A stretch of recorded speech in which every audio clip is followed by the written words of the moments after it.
네, 국정감사가 후반전에 돌입한 가운데 서울교통공사의 고용 세습 논란을 둘러싼 여야의 갈등이 깊어지고 있습니다.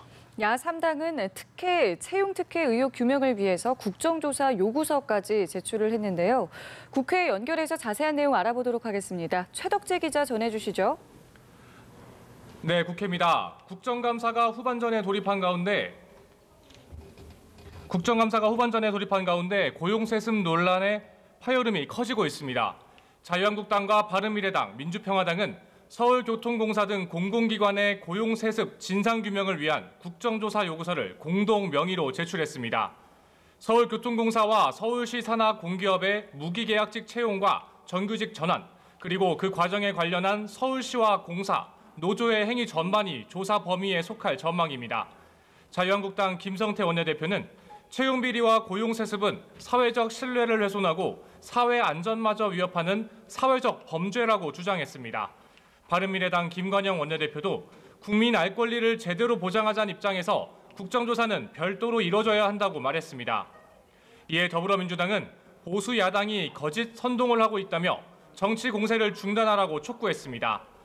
홍영표 원내대표는 공기업 채용 의혹을 제기와 관련해 철저한 사실 확인을 바탕으로 해야 한다며 아니면 말고식으로 의혹을 제기하고 책임지지 않는 것은 거짓 선동, 정치 공세라고 주장했습니다.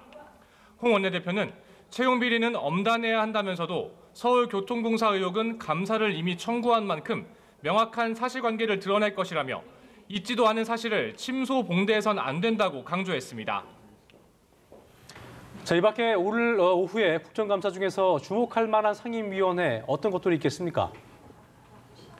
네, 우선 한국은행에 대한 기재위 국정감사에 이목이 집중되고 있습니다.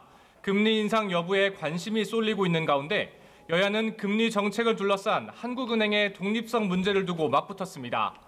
민주당은 부동산값 폭등을 불러온 박근혜 정부 금리 인하 시책에 한국은행이 영합을 하면서 양극화와 사회 갈등이 심화됐다고 비판했습니다.